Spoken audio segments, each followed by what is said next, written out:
Harriet Tubman, of course, is so well known and so revered because her ability, capacity to be proactive at a time of complete and utter danger, and also state-sanctioned terrorism. You know, that terrorism is something that just started. No, terrorism has been a part of the United States and what became America as long as we've been here.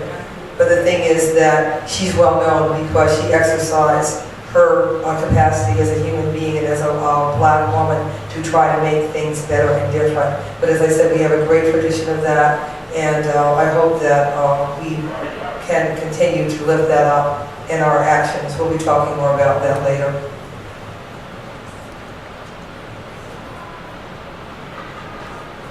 Because I've been trying to get away from the black church all my life. I want to see that statement.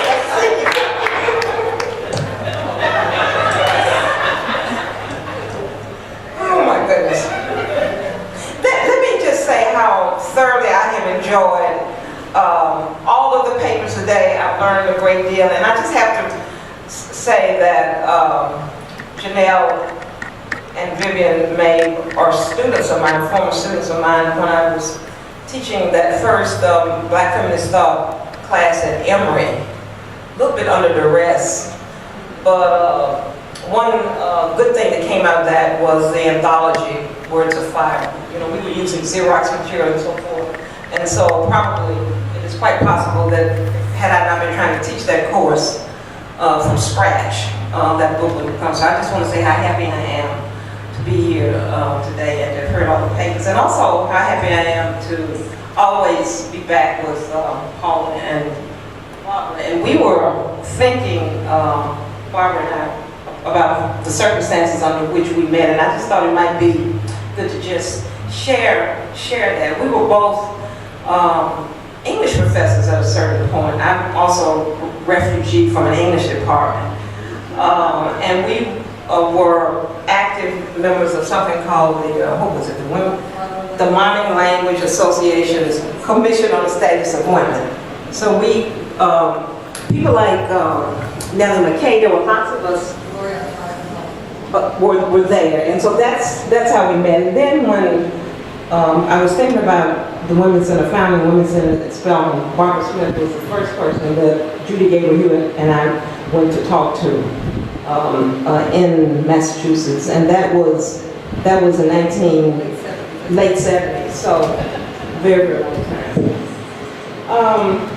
So let me just say, I think it's fair to say that if you are an African American around my age or maybe slightly younger, Harriet Tubman was the lone black female heroic figure among a huge, robust pantheon of African American men. I think Harriet Tubman was the only black woman that used to get pointed out in Negro History Week, Negro History Month, if you can remember that. It was Harriet Tubman. It was not Sojourner Truth, it was almost nobody else. So Harriet Tubman was probably the first heroic black female figure that folk of a certain age got to be introduced to.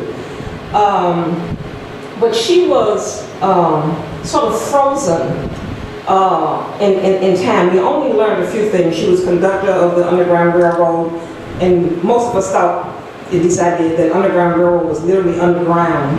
You know, nobody explained really what that was.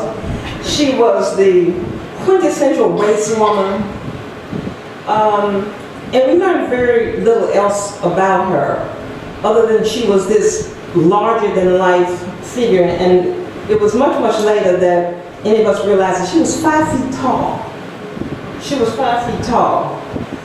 And what I have been wondering all of these years since having been introduced to Harriet then and reintroduced to Harriet with the Comedy collective statement is why is it that radical, courageous, transgressive, outlaw black women are gendered male? The image of Harriet Tubman that I can remember over the years was a highly masculinized image, which many of you have mentioned that. I mean, why is that? why is it that we cannot imagine strength or transgression in black women other than in some highly masculinized way? And I think that that has happened over time with contemporary black feminists, contemporary black female activists. And so I think Harriet's legacy is complicated, extremely complicated. We didn't learn then that she was also a women's rights person. That part of her history was erased in the same way that Frederick Douglass's women's rights activism was erased. So the only thing that we could think about Harriet Tubman was her race work. And so her women's rights work got to be erased. So I would say that her legacy is important, but it's also complicated and truncated. And I think the symposium today has gone a long way to rescuing Harriet from a much too narrow frame.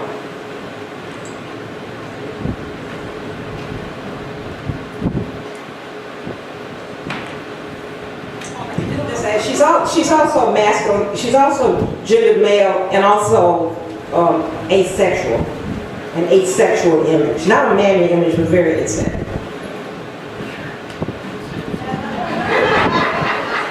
It's 2013, right? Just to add one thing to that, she was also, I remember in studying her, she was also silent. Everyone else had speech. But Harriet didn't, so you could have that figure, and then everyone could also provide their own interpretation. But what about the other aspect of her legacy? I remember really sort of coming to political age in looking at the freedom rides.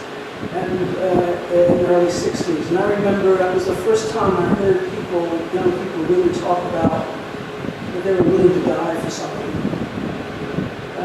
And there's a kind of a framework of a kind of heroism that really goes to that breath. So what else of it, and of course we think about Tubman's ideas about Tubman's actions in that way.